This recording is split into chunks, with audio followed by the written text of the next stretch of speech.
Bismillahirrahmanirrahim. Assalamualaikum warahmatullahi wabarakatuh. Alhamdulillah wassalatu wassalamu ala Rasulillah wa ala alihi wa sahbihi wa mawalah wa la hawla wa la quwata illa billahi wa ba'du. Alhamdulillah, di pagi hari ini kita akan meneruskan kajian kita, masih membahas tentang a'lam minas salaf, ulama-ulama dunia yang sangat masyhur di zaman terdahulu, dan kita masuk pada kisah dari seorang alim min ulama'i Kufah, Waqi' Ibnul Jarrah rahimahullahu ta'ala. Imam Dhahabi rahimahullahu ta'ala mengatakan bahwa kana Waqi' asmaran dhakhman saminan. Waqi' ini kulitnya agak gelap, kemudian besar dan gemuk. Orangnya besar, gemuk, agak hitam. Suatu ketika Waqi' ini datang dari Kufah Syam menuju Mekah, dan badannya sudah gemuk, artinya tidak ada aib seorang ulama itu gemuk. Karena terkadang ada orang yang mencacati seorang alim itu karena dia gemuk gitu ya. Apa salahnya dengan gemuk? Masa ustadz gemuk gitu? Wah, ini pasti itu gitu. Kan itu ya. Iya. Maka buktinya Waqi' bin Jarrah ini gemuk orangnya. Besar, gemuk gitu ya. Sampai dia berjumpa dengan Fudail ibn Iyadh. Fudail ibn Iyadh, ma'ruf qadhi, berjumpa pula di Mekah. Sama-sama melaksanakan haji.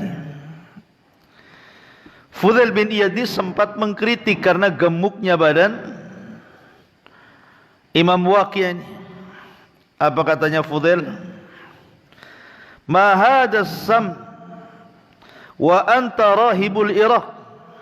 Kenapa badanmu gede begini padahal engkau adalah seorang rahibnya orang Irak? Artinya rahib ini karena dikenal Waqi' ini ahli ibadah. Jawabannya Waqi', hada min farahi bil Islam. Ini karena senangnya hatiku terhadap Islam. Makanya senang itulah yang menjadikan badanku gemuk. Maka Imam Dhahabi rahimahullahu ta'ala memberikan catatan bahwa salah satu seseorang menjadi besar badannya itu karena ketenangan hati, bukan karena banyak makan. Orang banyak makan, banyak pikiran, stres, kurus dia ya. Tapi orang senang hatinya, makannya sedikit, gemuk jadi badan tuh. Intinya bahwa gemuk itu bukan aib, bukan cacat. Buktinya Waqi' bin Jarrah seorang alim ulama besar di zaman itu, ya gemuk juga badannya. Bahkan Muawiyah bin Abi Sufyan lebih gemuk lagi. Saking gemuknya tidak bisa khutbah berdiri dia. Duduk, ya kan? Karena besar badannya. Ma'asyiral muslimin yang dimuliakan Allah Subhanahu wa taala. Taib, kita masuk siapa Waqi' Ibnul Jarrah ini. Waqi' namanya Waqi' Ibnul Jarrah Ibnu Malih Ar-Ru'asi. Kunyahnya Abu Sufyan Al-Kufi. Dia lahir pada tahun 129 Hijriah. Dan ayahnya ini seorang bendaharawan negara di zaman Khalifah Harun Ar-Rasyid. Jadi ayahnya ini seorang ulama besar, ulama hadis, sama dengan Waqi' ibn al-Jarrah, anaknya ulama hadis. Ya kan? Lah, karena dia seorang alim ulama, muhaddisin, dekat dengan Harun ar-Rasyid. Kedekatan ayahnya dengan Harun ar-Rasyid itulah menjadikan Harun ar-Rasyid mengangkat ayahanda Waqi' ibn al-Jarrah menjadi bendaharawan, atau mungkin bahasa kitanya menteri keuangan di zaman Khalifah Harun ar-Rasyid. Dia yang kemudian menjadikan keluar masuknya harta ke Baitul Mal ataupun baitu amwalil muslimin.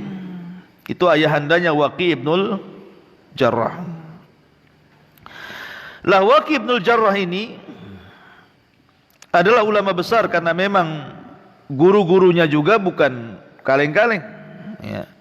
Dia belajar kepada Imam A'mash, dia belajar kepada Imam Auza'i, dia belajar kepada Imam Malik Ibn Anas, dia belajar kepada Sufyan al-Thawri, dia belajar kepada Sufyan ibn Uyainah, dia belajar kepada Hammad ibn Salamah, dia belajar kepada Israel ibn Yunus dan Abdullah ibn Aun dan banyak lagi gurunya.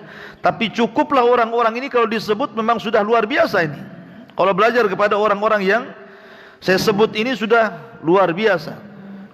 Apalagi Sulaiman ibn Mihran atau dikenal dengan Al-A'mash rahimahullahu ta'ala. Nanti kita kisahkan siapa Sulaiman ibn Mihran ini. Lah, suatu ketika, karena Waqi' ini namanya anak seorang ahli hadis, ya tentu namanya ayah ingin menjadikan anaknya penerus dirinya. Lah, kecintaan Imam Waqi' kepada ilmu itu sudah nampak sejak kecil.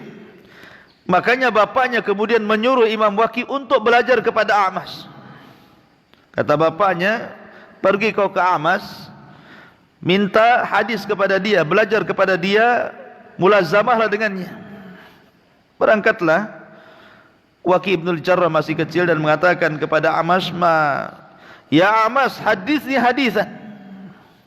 Namanya anak-anak gitu ya. Wahai A'mash, saya ingin belajar hadis kepadamu, tolong berikan beberapa riwayat hadis, ceritakan kepadaku. Kagetlah A'mash ini, ngapain anak-anak ini datang kok ngomong begitu ya.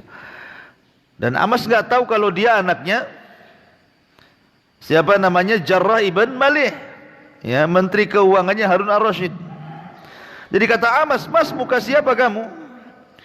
Maka Waqi' mengatakan, ana Waqi'. Kemudian, min aina ant, dari mana kamu? Dia mengatakan dari Ru'asi.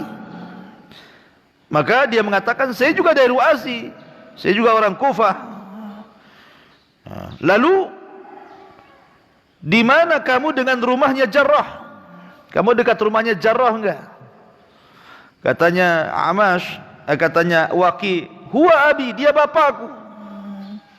Akhirnya terdiamlah Imam A'mash ini, sampai akhirnya mengatakan, karena ketika itu dia tahu bapaknya kaya, dan mengatakan, kalau aku ingin menceritakan kepadamu hadis, maka engkau akan harus menggaji diriku. Bilang sama bapakmu, berikan gajiku, aku akan berikan setiap gajiku 5 hadis. Akhirnya berangkat dia Waqi' kepada ayahnya dan mengatakan, dia tidak mau menceritakan hadis wahai ayahanda kecuali setelah kau keluarkan gajinya, katanya. Gaji dulu baru ngajar. Kalau kita ngajar dulu baru gajian gitu. Orang dulu pandai ya. Gajian dulu baru saya kasih hadis. Kalau sekarang kasih hadis dulu baru gajian. Makanya telat-telat gajiannya kan. Coba kalau gajian di awal kan enak ya. Anak mau masuk pondok saya bayar semua, SPP setahun, senang kita ya. Tapi ini enggak, belajar setahun dulu baru tahun depan bayar SPP.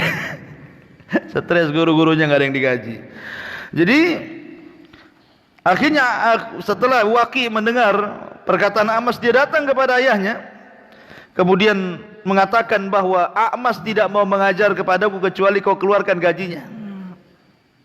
Maka setiap keluar gajinya, maka setiap itu pula A'mash memberikan 5 hadis.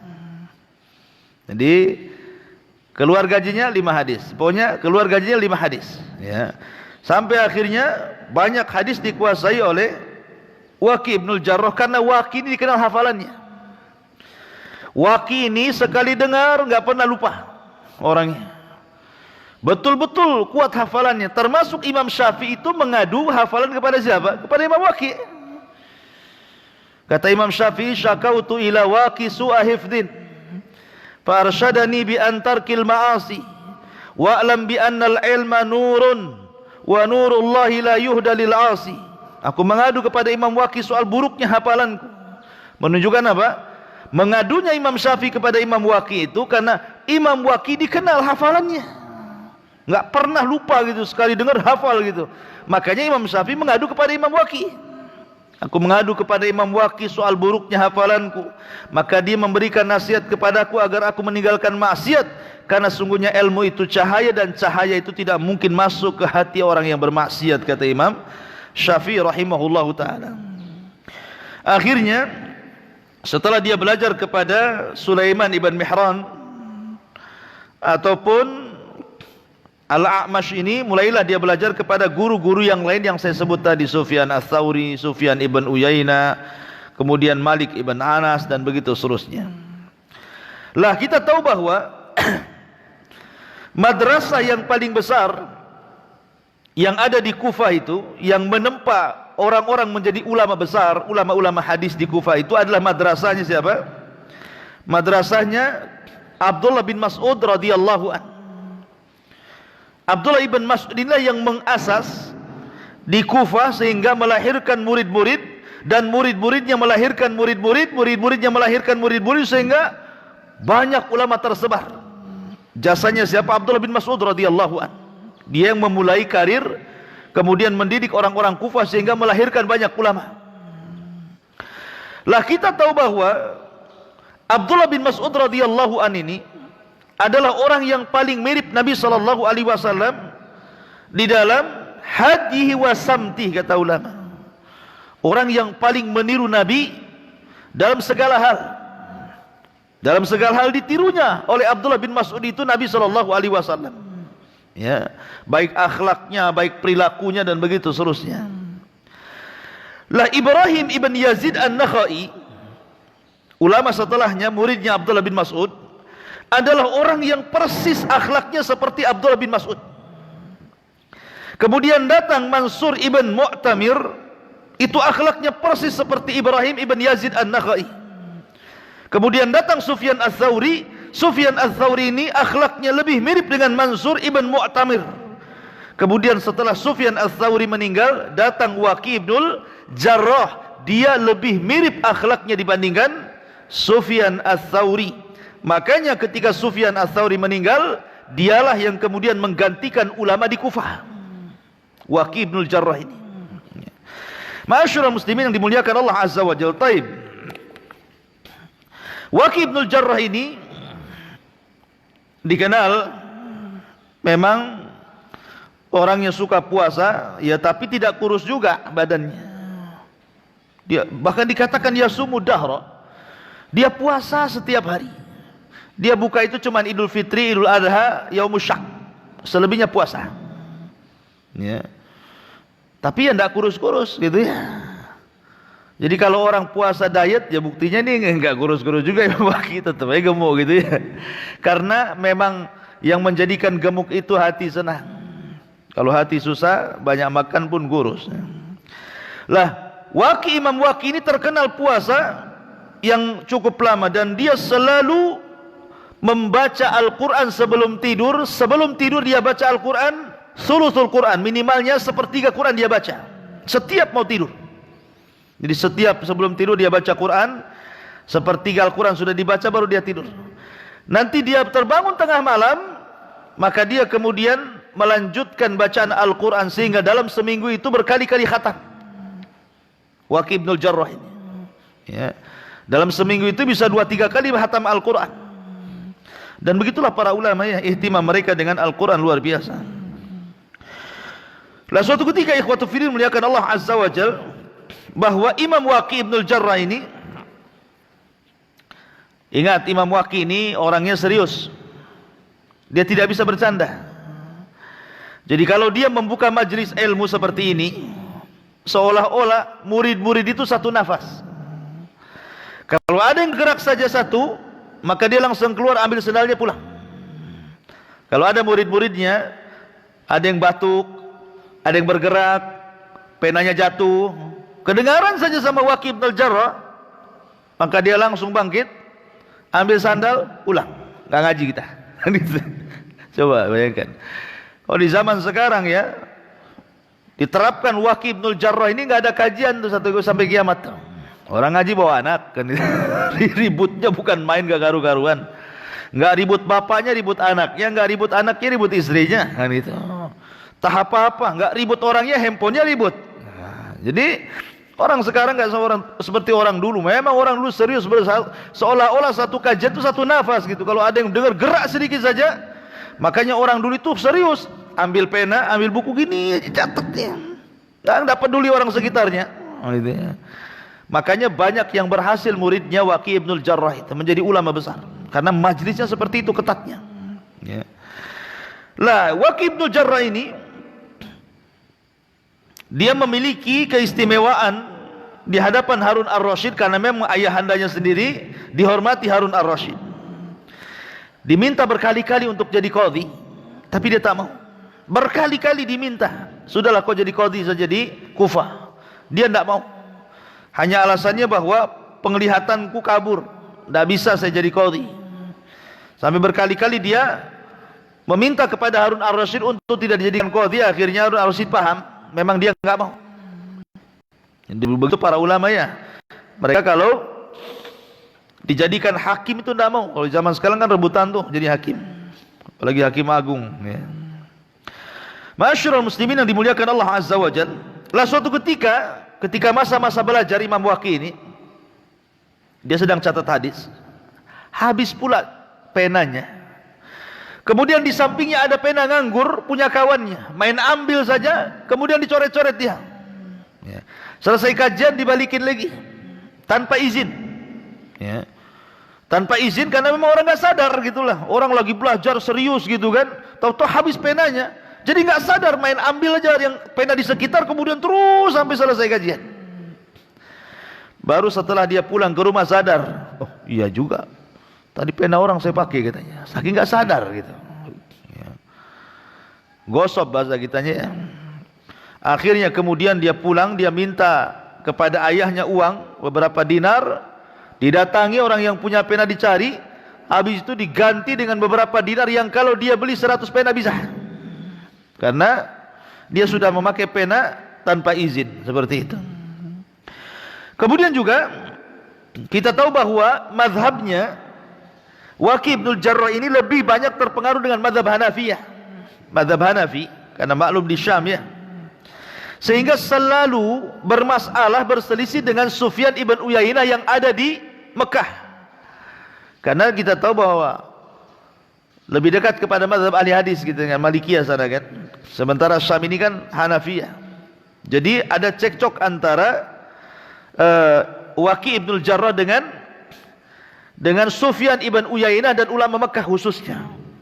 Karena kita tahu mazhab Hanafi beda cara pandangnya di zaman itu. Jadi sebab inilah akhirnya Waqi' bin Al-Jarrah ini mendapatkan mihnah, ujian besar, hampir dibunuh. Jadi suatu ketika dia haji, ketika haji itu berkumpullah orang-orang Mekah. Kesalahannya satu, Waqi' bin Al-Jarrah ini, dia meriwayatkan hadis Nabi SAW yang hadisnya itu adalah palsu. Ya, dhaif mungkin ya, hadisnya dhaif. Artinya tidak sampai kepada dia tentang ilmu hadis itu. Dia sangka hadis itu sahih. Tapi menurut orang-orang Mekah itu hadis itu lemah. Bahkan hadis itu membahayakan, cenderung menghina Quraisy. Jadi ketika dia membacakan hadis itu, marah orang-orang Quraisy itu. Akhirnya kemudian mereka meminta kepada Utsmani yang menjadi gubernur Mekah kala itu, agar menangkap Waqi' bin Al-Jarrah dan membunuhnya, karena dia sudah jadi zindik katanya. Betul-betul ditangkap Imam Waqi' ini. Sudah ditangkap, dimasukkan ke penjara. Kemudian setelah digodok pasal-pasal tertentu yang cocok untuk diterapkan kepada Imam Waqi, keluarlah putusan bahwa Imam Waqi harus dibunuh. Maka disiapkan satu tiang gantungan mau disalib, gitu ya. Lah mendengar bahwa Waqi bin Jarrah ini mau disalib, mau dihukum oleh Khalifah Utsmani, Gubernur Utsmani yang memimpin Mekah kala itu, Sufyan ibn Uyainah ini mendengar. Padahal Sufyan ibn Uyainah dengan Imam Waqi ini selalu gaduh, pendapatnya selalu berlainan, gitu kan. Maka beranjaklah Sufyan ibn Uyainah ini datang kepada Khalifah Utsmani dan mengatakan, salah apa Waqi, kenapa kalian akan gantung dia? Kata Khalifah Utsmani, menurut Fulan bin Fulan, para ulama kita, dia sudah menyimpang, dia sudah meremehkan orang-orang Quraisy, bahkan dia meragukan tentang Rasulullah, dia zindik, patut untuk dibunuh, hukuman mati. Kata Waqi bin Jarrah, dia menjelaskan kepada Khalifah Utsmani dan mengatakan, ya Khalifah, Anda tidak tahu siapa Waqi. Waqi itu adalah Syekhul Islam, Imamul Kufah. Dia adalah Syekhul Islam, imamnya orang-orang Kufah. Lau halakal Waqi halakal Kufah. Kalau seandainya orang ini hancur, hancurlah orang Kufah. Dia orang satu-satunya yang alim di Kufah, bebaskan dia. Kata Utsmani, tidak bisa, saya sudah putuskan dia harus mati. Akhirnya dijelaskan sama Sufyan ibnu Uyainah ini, ya Khalifah, kamu tidak tahu bapaknya Imam Waqi itu siapa? Dia adalah Menteri Keuangan, orang dekatnya Harun ar-Rasyid. Kalau kau bunuh anaknya, siap-siap aja kau berhadapan dengan bapaknya. Ditakut-takuti dengan bapaknya, ya. Kamu ini masih di bawah kekuasaan Harun ar-Rasyid, jangan macam-macam. Bapaknya Menteri Keuangan loh, ya. Dia dekat Harun ar-Rasyid, dan Waqi juga dekat dengan Harun ar-Rasyid. Kalau mereka dengar kau bunuh Waqi, masalah kamu jabatanmu. Oh, baru pusing dia dengar gitu kan. Dia baru tahu siapa Al-Waqi bin Jarrah ini. Mikir, akhirnya nggak jadi. Takut kekuasaannya digoyang. Kemudian dilepas. Ya. Ketika dilepas, itulah para ulama yang tidak cocok dengan dia marah kepada Khalifah Utsmani. Kenapa kau lepaskan si zindik itu, macam-macam ceritanya. Dan subhanallah, memang para ulama itu ada saja ujiannya. Akhirnya Sufyan ibn Uyainah mengatakan, fir wala ta'ud. Lari, jangan kau balik lagi ke sini, katanya. Ya, katanya, lari, jangan kau balik lagi ke sini. Fir wala ta'ud. Suruh pulang ke Kufah, jangan balik lagi. Dari situlah maka akhirnya dia dipersulit untuk haji. Karena tahu dia ada kasus di Mekah, ya. Sampai suatu ketika pernah haji sekali lagi, tapi setelah itu di perjalanan kemudian dia meninggal dunia. Ma'asyiral muslimin yang dimuliakan Allah Azza wa Jalla. Adapun di antara pujian para ulama, di antaranya adalah dikatakan oleh Muhammad ibn Sa'ad, kana thiqatan ma'munan aliman rafi'an kathiral hadis hujjatan. Beliau Imam Waqi itu seorang yang thiqah, terpercaya riwayatnya, seorang alim, tinggi kedudukannya, banyak riwayat hadisnya, dan dijadikan hujjah. Kemudian juga dikatakan oleh Imam Qa'nabi. Semalam kita sudah tahu siapa Imam Qa'nabi, muridnya Imam Malik. Dan riwayat Muwatta yang paling sahih adalah dari Qa'nabi, dari Malik. Abdullah ibn Maslamah namanya, Al-Imam Qa'nabi. Dan dia jadi gurunya Imam Bukhari, kan. Imam Bukhari mengambil riwayat daripada Imam Qa'nabi karena dia muridnya Imam Malik. Apa kata Imam Qa'nabi? Kunna inda Hammad ibn Zaid sanata sab'in wa kana indahu Waqi'. Falamma qama qalu hadha rawiyati Sufyan. Faqala hadha in syi'tum arjah min Sufyan. Kata Qa'nabi, kami waktu duduk-duduk bersama Hamad ibn Zaid, maka ketika kemudian Waqi ketika itu berada di situ, kemudian pergi dari majelis.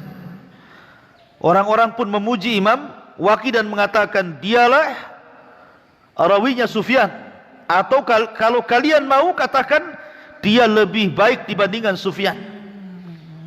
Bayangkan orang-orang sampai mengatakan dia lebih baik daripada Sufyan. Kemudian Yahya bin Ma'in mengatakan, wallahi ma ra'aitu ahadan yuhadditsu lillah ghaira waqi'. Demi Allah, aku tidak melihat seseorang pun yang menceritakan hadis karena Allah kecuali Waqi'. Wa ma ra'aitu rajulan ahfad min Waqi'. Aku tidak melihat orang yang paling hafal kecuali Waqi'.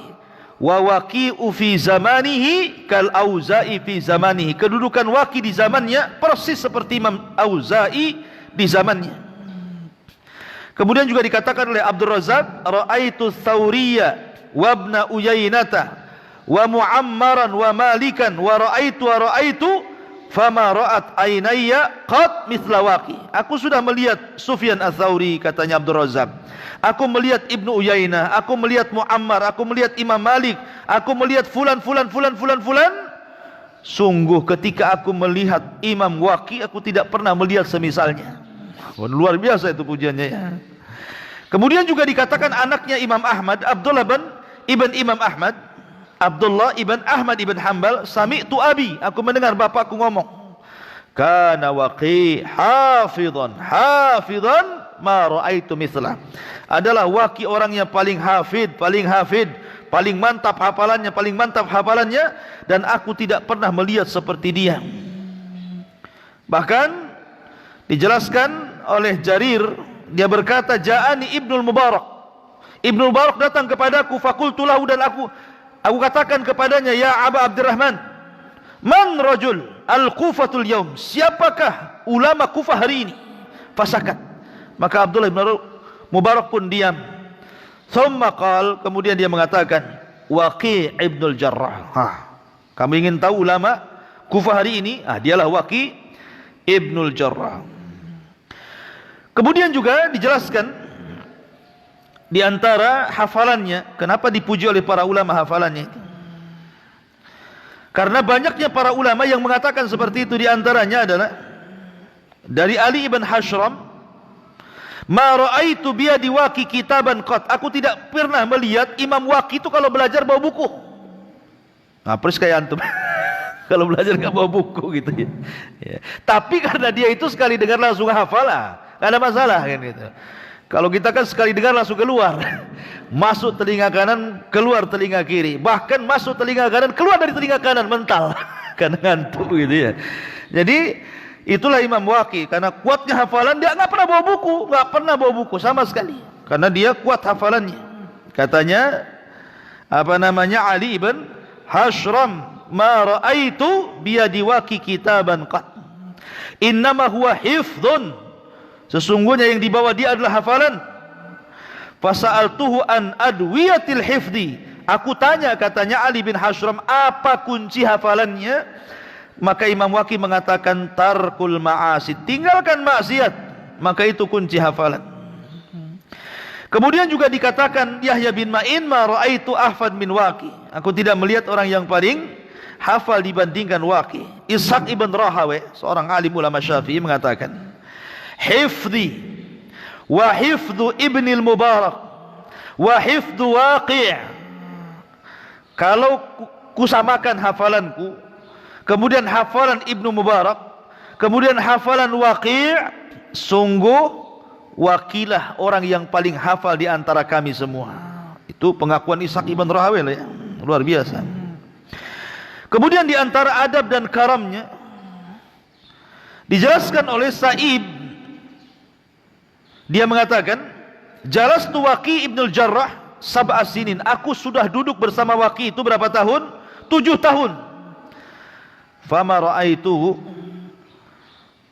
maka aku tidak pernah melihat, wallahi hasatun biyadi, wa ma ra'aituhu jalasa majlisa fataharraka, wa ma ra'aituhu illa mustaqbilal qiblah, wa ma ra'aituhu yahlif billah.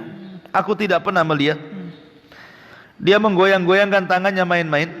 Aku tidak pernah melihat dia duduk kemudian bergerak sana sini. Aku tidak melihat kecuali menghadap kiblat. Aku tidak melihat dia suka bersumpah dengan Allah. Dia kalau sudah ngajar kayak patung, qala haddatsana qala, kaku gitu ya. Tapi begitulah Imam Waqi'. Kemudian juga diriwayatkan dari Waqi', ada seorang laki-laki aghlab, lahu fadakhala baitah fa'afara wajhahu thumma kharaja ila ar-rajul faqala zid waqi'an bi dhanbihi falaulahu ma sallattu alaihi. Jadi suatu ketika Imam Waqi ini dicela-cela. Ada orang marah-marah depan rumahnya, dimaki habis, samun habis, dimaki semuanya, kata-kata enggak enak semua keluar. Imam Waqi hanya mandang orang itu. Sudah. Ya.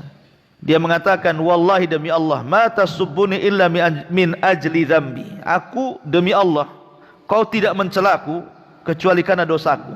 Zid, kalau gitu tambah celaanmu kepada aku. Ya. Aku tahu tidaklah kau mencela aku kecuali karena dosaku. Kalau gitu kau tambah celaanmu kepada aku. Cela lagi, enggak apa-apa. Ngomong terus. Coba ada enggak orang kayak gitu ya? Ya. Jadi kalau antum dimaki orang itu senang. Ya ini karena dosa saya, terus maki saya, maki gitu. Jadi orang sabar seperti ini, dia menyalahkan dirinya, bukan orang yang mencelanya. Oh, kalau zaman sekarang dimaki jangan main-main. Ambil pisau tusuk balik kan. Kurang ajar dia maki saya. Ya. Jadi bagaimana Imam Waqi sampai mengatakan setiap orang yang memaki dirinya justru senang dia dan merasa bahwa itu adalah dosa yang dilakukan dia kepada Allah Subhanahu wa taala. Wallahu alam. Ini karena sudah siang. Di antara kisah singkat dari Imam Waqi, sudah jam 6 pas. Subhanakallah bihamdika asyhadu an la ilaha illa anta astaghfiruka wa atubu ilaik. Allahu ta'ala. Assalamualaikum warahmatullahi wabarakatuh.